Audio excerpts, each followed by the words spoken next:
आप सभी लोग जानते होंगे कि पिछले साल 3 नए कानून हमारे देश में आए जुलाई में, एंड आप सब ने इसके बारे में न्यूज़पेपर्स में पढ़ा भी होगा, देखा भी होगा कि इसके पीछे की मंशा क्या थी। क्योंकि अंग्रेज़ों के ज़माने के जो हमारे कानून थे वो अभी मॉडर्न डे में, हमारे आज के आज़ाद भारत में उनकी रेलेवेंस, कुछ सेक्शंस की रेलेवेंस तो बिल्कुल नहीं थी, एंड बाकी जो सेक्शंस थे उनका डिज़ाइन जो था वो ऐसा था जो कि कॉलोनियल टाइम्स में सूट करता था। क्यों? आपको जैसे नाम भी मालूम है, जो आईपीसी का नाम क्या था? भारतीय दंड संहिता। तो भारतीय दंड संहिता अंग्रेज़ों ने भारतीय लोगों को दंड देने के लिए उस वक्त लागू की थी, और क्योंकि उनको यहाँ राज करना था, उनका उद्देश्य न्याय देने से नहीं था, उनको उस चीज़ से मतलब नहीं था। तो पिछले साल जब ये तीनों नए कानून आए तो उनका उद्देश्य था कि हर आम नागरिक को न्याय मिल सके, और न्याय मिलने में जो विक्टिम है या जो विक्टिम के परिवार हैं उनको कम से कम परेशानी का सामना करना पड़े। इस उद्देश्य से इन 3 कानूनों का इम्प्लीमेंट पिछले साल किया गया। नाउ अब ये कानून तो इम्प्लीमेंट हुए, अब 1 साल भी हो गए, और इनकी मंशा थी क्या थी हम उसको डिटेल में अभी पढ़ेंगे, समझेंगे, डिस्कस करेंगे। बट उसके पहले मीडिया के छात्रों के लिए क्रिमिनल लॉ, स्पेशली अब जो नए कानून आए हैं, उनको उनके प्रोविजंस को जानना समझना क्यों ज़रूरी है, पहले आप लोग को ये समझना बहुत ज़रूरी है। वह इसलिए क्योंकि अब इतने सालों के बाद जब नए कानून आए, नए प्रोविजंस आए, विक्टिम फ्रेंडली बनाने की कोशिश करी गई पूरे क्रिमिनल जस्टिस सिस्टम को, ओके। लेकिन उसके बावजूद भी पिछले 1 साल में आपने देखा होगा कि इतना कोई परिवर्तन हम नहीं देख पा रहे हैं। उसका कारण ये है कि चाहे कितनी भी अच्छी मंशा से कितने भी अच्छे कानून आ जाएं, लेकिन अगर आम जन को उसकी जानकारी नहीं होगी तो अल्टीमेटली लोगों को न्याय नहीं मिल पाएगा। एंड आम जन को जागृत करना, और जब कोई इंसिडेंट हो जाए, कोई हादसा हो जाए, कोई क्राइम हो जाए, उसके बाद उनको न्याय दिलवाने में जो भागीदारी है वो मीडिया की सबसे ज़्यादा रहती है। तो अगर मीडिया सही से रिपोर्ट नहीं करेंगी चीज़ों को, या देरी से रिपोर्ट करेंगी, या वो सिर्फ हाई प्रोफाइल केसेस को पिकअप करेंगी जो जिनमें ऑलरेडी कानून की जो इम्प्लीमेंटेशन होती है बहुत सही होती है, जो एक आम नागरिक की जो फेस करता है जब वो थाने जाता है या कोर्ट जाता है, अगर उसकी जो जर्नी है उसके बारे में वो रिपोर्ट नहीं करेंगे, जो नए कानूनों की, जो नए प्रोविजंस की जो ब्यूटी है जिससे न्याय जल्दी मिल सकता है, अगर उसकी सही रिपोर्टिंग नहीं होगी तो इन 3 नए कानून भी कहीं ना कहीं अपने उद्देश्य को साकार करने में पीछे रह जाएंगे। तो इसलिए मीडिया के छात्र होते हुए आपकी बहुत ज़्यादा भागीदारी है कि आप नए कानूनों के, इनके प्रोविजंस को समझें, और जब आप रिपोर्टिंग कर रहे हैं या कोई एनालिसिस कर रहे हैं केस का, उसमें समझें कि ये चीज़ क्यों हुई, क्या हुई, अगली बार कैसे पुलिस बेहतर कर सकती है या पब्लिक रिपोर्टिंग में बेहतर कर सकती है, and so on. So next slide. So इसी पूरे बैकग्राउंड में कानून की जानकारी तो आप लोगों को होनी चाहिए ही, नए कानूनों की जानकारी भी होनी चाहिए। एंड इसमें सबसे महत्वपूर्ण है कि जब आप लोग क्राइम रिपोर्टिंग करते हैं, स्पेशली क्राइम रिपोर्टर्स जो हैं, एंड जब क्राइम रिपोर्टिंग होती है उसमें कहीं ना कहीं पब्लिक परसेप्शन उसी से ही डेवलप होती है। पब्लिक परसेप्शन, अगर क्राइम रिपोर्टिंग का जो पर्पस या जो पिच होगी वो हमेशा सेंसेशनलाइज करने वाली रहेगी, तो कहीं ना कहीं एक आम नागरिक जब वो अखबार में कोई क्राइम की रिपोर्टिंग पढ़ता है, या वो मीडिया में देखता है, या वो फिल्मों में क्राइम को देखता है, तो कहीं ना कहीं उनके मन में सिर्फ डर का माहौल आएगा। उनको ये नहीं लगेगा कि अरे हमको न्याय मिल सकता है अगर ऐसा कुछ हो गया। उनको हमेशा लगेगा कि अरे देश का हाल बहुत ख़राब हो रहा है, शहर का हाल बहुत ख़राब हो रहा है, हमें बचना है। तो जब क्राइम रिपोर्टिंग ऐसी होनी चाहिए जहाँ पे हम न्याय की बातें करें, वो न्याय रिपोर्टिंग हो कि जो जिसने गलत किया उसके साथ क्या क्या हुआ, उस तरीके से जब पिच आएगी, और क्या क्या पुलिस ने सही किया, गलत किया, अगले केस में क्या बेटर हो सकता है, ऐसी जब रिपोर्टिंग होनी शुरू होगी तो फिर रिपोर्टिंग के बाद या फिर जब टीवी में जब लोग देखते हैं, न्यूज़ चैनल्स में लोग देखते हैं, तो उनको ये एहसास होगा कि हाँ गलत तो हुआ, लेकिन इसमें पुलिस ने ऐसा साथ दिया, कानून में इतनी जल्दी न्याय मिल गया, या जो दोषी था उसको इतनी सज़ा मिली। तो कहीं ना कहीं वहाँ पे दहशत जो है वो आम नागरिक को नहीं, दहशत जो क्राइम करते हैं या जो विकृत प्रवृत्ति के लोग होते हैं, जो क्रिमिनल माइंडेड लोग होते हैं, उनके माइंड में होगी। तो इसलिए इट इज़ वेरी इंपॉर्टेंट कि हम सेंसेशनल रिपोर्टिंग की जगह जस्टिस ड्रिवन रिपोर्टिंग करें, तभी सोसाइटी में एक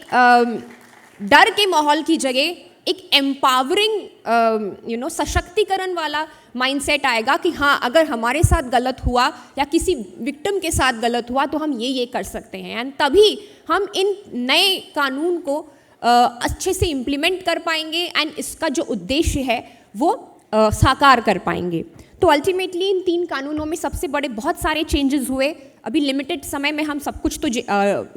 डिस्कस नहीं कर सकते, वो हम बाद में कभी करेंगे। अभी हम शॉर्ट में मुख्य चीज़ें डिस्कस करेंगे सो दैट आप उस हिसाब से आप अपना पढ़ाई कर सकें।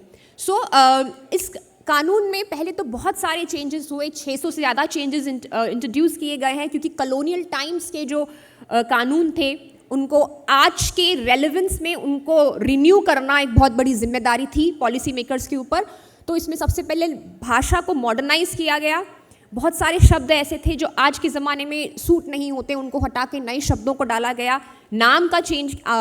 चेंज किया गया। आईपीसी भारतीय दंड संहिता भारतीय न्याय संहिता हो गई। सीआरपीसी जो कि सिर्फ क्रिमिनल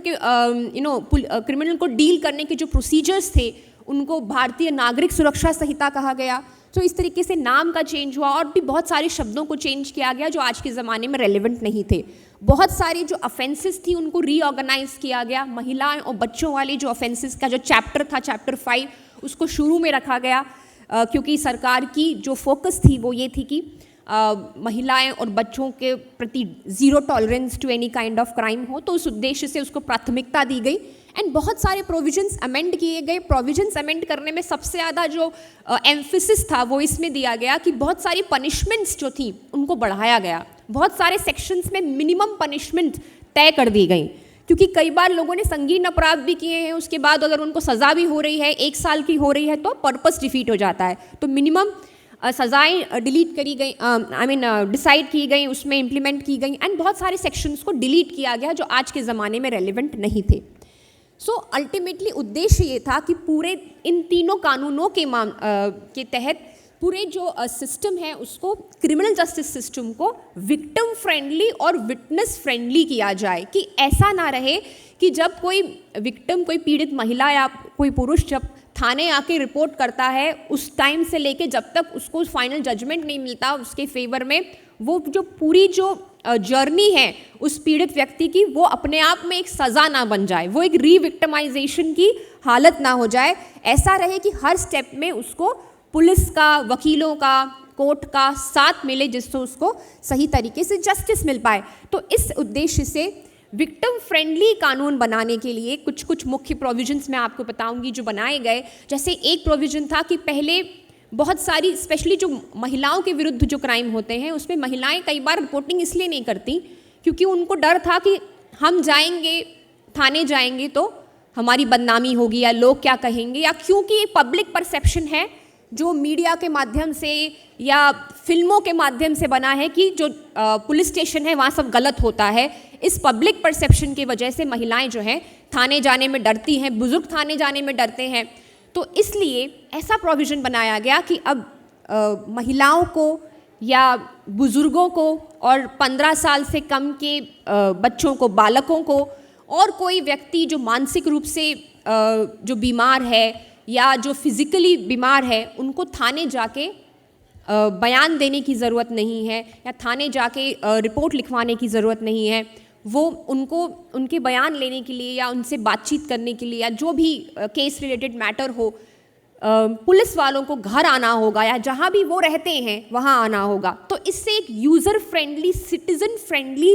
अप्रोच के साथ इन प्रोविजंस को लाया गया, जिससे आम जन को पुलिस के साथ या क्रिमिनल जस्टिस सिस्टम के साथ इंटरैक्ट करने में कोई हिचकिचाहट ना हो, सिर्फ इसलिए कि उनको थाने जाने से डर लगता है। तो एक ये प्रोविज़न आया। दूसरा प्रोविज़न आया सिटीज़न फ्रेंडली बनाने के लिए कि एफआईआर करने के लिए आपको थाने जाने की ज़रूरत नहीं है, आप एफआईआर कर सकते हैं। हर स्टेट पुलिस की जो वेबसाइट है उसमें एफआईआर का प्रोविज़न है, तो घर बैठे लोग एफआईआर कर सकते हैं। एफआईआर करने के बाद उनको बस 3 दिन में साइन करना होता है उसको वैलिड करने के लिए, एफआईआर बनाने के लिए। बट घर बैठ के एफआईआर लिखना ये अपने आप में एक बहुत एम्पावरिंग प्रोविज़न डाला गया, जिससे कि जो एक अक्सर बहुत सारी कंप्लेंट्स हम इतने सालों से सुनते आ रहे हैं कि कोई बहुत बड़ा इंसिडेंट हो गया या महिलाओं या किसी बुजुर्ग के साथ कोई इंसिडेंट हो गया तो वो कंप्लेन करते हैं कि हमारी तो एफआईआर ही नहीं लिखी, या हमें एफआईआर लिखने में बहुत परेशानी हुई, हमें दर बदर अलग अलग थानों में भटकना पड़ा। तो ऐसी सिचुएशंस ना हो इसलिए ये प्रोविजंस को डाला गया। एंड इसलिए ज़ीरो एफआईआर का प्रोविज़न भी डाला गया कि अगर आप किसी ऐसी जगह घटना हुई है जो उस ज्यूरिसडिक्शन के थाने नहीं, आप किसी और ज्यूरिसडिक्शन के थाने चले गए, तब भी वो व्यक्ति जो है, जो पीड़ित व्यक्ति है या जो कंप्लेनेंट है, वो एफआईआर लिखवा सकता है वहाँ जाके भी। ज़रूरी नहीं है कि उसको अपने ही ज्यूरिसडिक्शन के थाने में रिपोर्ट लिखानी पड़े। वो ये प्रोविज़न में इसलिए डाला गया कि कई बार लोगों को ज्यूरिसडिक्शन पता नहीं होता है और वो अलग अलग दर बदर भटकते रहते थे सिर्फ एफआईआर लिखवाने के लिए, वहीं से उनका रीविक्टिमाइजेशन शुरू हो जाता था। तो ऐसे प्रोविजंस डाले गए जिससे विक्टिम को परेशानी ना हो, उसकी फैमिली को परेशानी ना हो। देन विटनेसेस की जब हम बात कर रहे हैं, विटनेस जो है वो पूरे क्रिमिनल जस्टिस सिस्टम के दोस्त होते हैं, लेकिन क्योंकि पहले ऐसे प्रोविजंस नहीं थे तो अक्सर विटनेसेस हॉस्टाइल हो जाते थे, कन्विक्शन मिल नहीं पाते थे एंड न्याय जो है हो नहीं पाता था। तो इसलिए विटनेसेस के प्रोटेक्शन के लिए एक पूरा प्रावधान बनाया गया, पूरा सिस्टम बनाया गया कि विटनेस जिसको ऐसा लगता है कि उसकी जान को खतरा है, कोई उसे डरा रहा है, धमका रहा है, तो वो अपनी प्रोटेक्शन के लिए अप्लाई कर सकते हैं एंड उन्हें प्रोटेक्शन मिल सकती है, जिससे कि जो जिसके साथ गलत हुआ, जो विक्टिम है, उसको न्याय मिल सके। तो इस तरीके के प्रोविजंस डाले गए। देन अल्टीमेटली इन सब चीज़ों का उद्देश्य क्या था कि पब्लिक एंगेजमेंट, आम जन जो है वो क्रिमिनल जस्टिस सिस्टम के साथ इंटरेक्ट करने में, रिपोर्ट करने में या कोर्ट में जाके गवाही देने में जिसको किसी आम जन को परेशानी ना हो। तो इसके लिए ये प्रोविज़न भी लाया गया कि जो विटनेसेस हैं उनको गवाही देने के लिए जब कोर्ट जाना पड़ता है तो उनको बार बार कोर्ट जाने की ज़रूरत नहीं है, वो ऑनलाइन इलेक्ट्रॉनिक मीडियम से भी जो कोर्ट जो बहुत दूर है वहाँ पे वो अपने ही शहर में जहाँ पे उनकी व्यवस्था होगी वहाँ पे ऑनलाइन मीडियम से भी वो गवाही दे सकते हैं। तो जिससे जो अक्सर ऐसे बहुत हज़ारों केसेस ऐसे हैं, लाखों केसेस हैं इनफैक्ट, जहाँ विटनेसेस जो हैं क्योंकि उनको बार बार हर पेशी में, हर सुनवाई में जाना पड़ता था उनको कोर्ट, इस वजह से उनके पास उतने पैसे नहीं होते थे या उनके पास उतना समय नहीं होता था, इस वजह से उन्होंने कोऑपरेट करना बंद कर दिया या तो पुलिस के साथ या विक्टिम की फैमिली के साथ, एंड इस वजह से जस्टिस मिलने में देरी हुई। तो इन चीज़ों को ओवरकम करने के लिए ऐसे इलेक्ट्रॉनिक टेक्नोलॉजी का यूज़ करके इलेक्ट्रॉनिक मीडियम से भी गवाही दी जा सके, अपने बयान दिए जा सकें, इस तरीके के प्रोविजंस को लाया गया। देन टेक्नोलॉजी को यूज़ करके और भी प्रावधान लाए, जैसे कि जो पुलिस है उसको जब सर्च एंड सीजर करते हैं तो ऐसा पुलिस पे अक्सर ये इल्ज़ाम लगाया जाता था कि जब हम सर्च एंड सीजर जो है, पुलिस ने जो भी पेपर वर्क किया है झूठा है या पुलिस ने एविडेंस प्लांट किया था, एंड इस वजह से कई बार बड़े बड़े अपराधियों को छूट मिल जाती थी, वो छूट जाते थे एंड न्याय नहीं मिल पाता था। तो अब सर्च एंड सीजर की कंपलसरी ऑडियो वीडियो रिकॉर्डिंग का जो प्रोविज़न बनाया CRPC में, उसके मदद से अब पूरा ट्रांसपेरेंट हो जाएगा सिस्टम। तो जो पुलिस पे जो बेवजह इल्ज़ाम लगते थे एंड उस वजह से जो न्याय नहीं मिल पाता था, तो अब ये जो एक बहुत मेजर रोड ब्लॉक था, ये सिस्टम पूरा ट्रांसपेरेंट हो जाएगा और टेक्नोलॉजी की वजह से जल्दी न्याय मिलने की संभावना हो जाएगी। देन टाइमलाइंस भी डाली गई,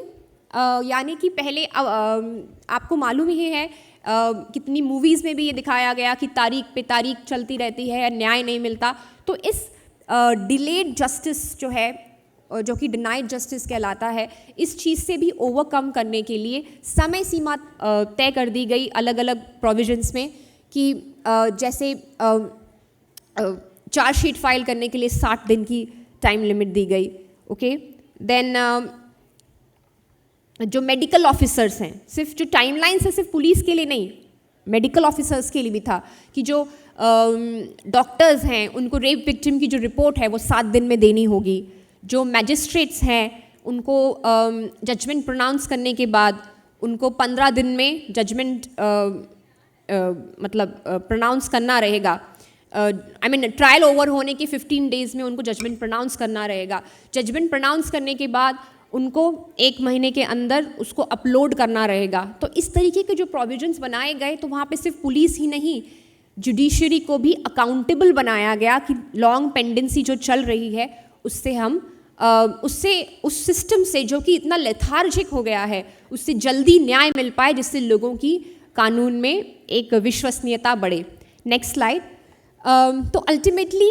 ये सब जो तीनों कानून हैं इनको लाने का जो उद्देश्य था वो क्रिमिनल जस्टिस सिस्टम जो हमारा देश का है उसे टेक्नोलॉजिकली स्किल्ड बनाने के लिए, कि हम हर चीज़ में टेक्नोलॉजी को यूज़ कर रहे हैं। अगर पुलिस अपनी इन्वेस्टिगेशन में या कोर्ट अपने ट्रायल में या जजमेंट अपलोडिंग में अगर हम टेक्नोलॉजी का यूज़ नहीं करेंगे तो कहीं ना कहीं हम मॉडर्नाइज नहीं हो रहे हैं, हम फिर पीछे रह रहे हैं। क्योंकि जस्टिस सिस्टम तो बहुत ही इंपॉर्टेंट है सोसाइटी में लॉ एंड ऑर्डर को मेंटेन रखने के लिए, सोसाइटी में जस्टिस एंड पीस मेंटेन रखने के लिए। तो इलेक्ट्रॉनिक मीडियम से जो गवाही दी जा रही है या जो इलेक्ट्रॉनिक जो रिकॉर्डिंग की जा रही है सर्च एंड सीजर की, इससे सिस्टम पारदर्शी बनता है। पारदर्शी सिस्टम जो है उसमें लोगों की विश्वसनीयता बढ़ती है एंड इससे जितने भी लोग हैं, चाहे पुलिस वाले हैं या मेडिकल ऑफिसर्स हैं या जो जुडिशरी वाले हैं, उनकी सबकी जवाबदेही बढ़ जाती है। बिकॉज टेक्नोलॉजी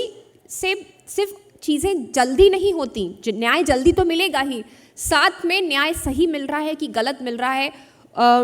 उसका आकलन करना भी इजी हो जाएगा एंड उससे विश्वसनीयता एक आम जन की बढ़ने की संभावना रहेगी। तो अल्टीमेटली इन सभी प्रोविजन से हमारा जो सिस्टम है वो जस्टिस ड्रिवन बन सकता है एंड इसी उद्देश्य से इन 3 कानूनों को लाया गया एंड जितने भी इसमें प्रोविजंस डाले गए वो इसी उद्देश्य से थे। तो अब जस्टिस ड्रिवन का मतलब क्या होता है, जस्टिस का मतलब क्या है? जैसे अंग्रेज़ों ने सिर्फ पीनल कोड बनाया था, पीनल कोड यानी कि किसी ने कुछ क्राइम किया तो उसको वो पनिशमेंट मिल जाएगा, तो उनको सिर्फ पनिशमेंट देने से मतलब था। लेकिन अब क्योंकि हमारा देश न्याय देने से है, तो न्याय का मतलब क्या है कि जो पीड़ित व्यक्ति है, वो पीड़ित व्यक्ति जब क्राइम होने के पहले जो उसकी परिस्थिति थी, क्राइम होने के बाद भी वो वापस से उसी परिस्थिति में आ जाए, या एग्जैक्टली सेम परिस्थिति में अगर ना भी आ पाए तो कम से कम वो क्लोजर टू दैट सिचुएशन आए जिससे वो क्राइम होने से पहले था। तो इस तरीके के प्रोविजन से ही सिस्टम जस्टिस ड्रिवन बन पाएगा। नए हमारे BNS में जो नए भारतीय न्याय संहिता है उसमें कई सारे नए सेक्शंस आए हैं। महिलाओं और बच्चों से लेके एक महत्वपूर्ण सेक्शन है, मैं उसको सिर्फ अभी हाईलाइट करके मैं अपने वाणी को विराम दूंगी। तो जैसे आप जानते ही हैं कि जो 2013 में क्रिमिनल लॉ रिफॉर्म्स आए थे, क्रिमिनल अमेंडमेंट एक्ट आया था, तब रेप की डेफिनेशन जो थी हमारे कानून में IPC में उस वक्त उसको रिफॉर्म किया गया था। तो सेम रेप की डेफिनेशन अभी फिर से, क्योंकि 10 साल पहले ही वो अमेंड हुआ है, तो सेम डेफिनेशन को अभी लिया गया इन BNS में, अब वो सेक्शन 63 में। बट उसके अलावा ऐसे बहुत सारे केसेस देखे गए थे पिछले 10 सालों में भी और उसके पहले भी, जहाँ पे जो रेप केसेस होते हैं उसमें सबसे जो मेन एलिमेंट होता है वो होता है सहमति का। अगर संबंध सहमति से बनाए गए तो वो रेप नहीं होता, लेकिन अगर सहमति नहीं होती है तो फिर वो रेप की कैटेगरी में आता है। बट ऐसे बहुत सारे केसेस हो रहे थे जहाँ लिव इन के थे, या फिर जहाँ पे ऐसे केसेस थे जहाँ पे जो पुरुष है वो अपनी पहचान बदलकर महिला से दोस्ती करता था, उसके साथ संबंध बनाता था एंड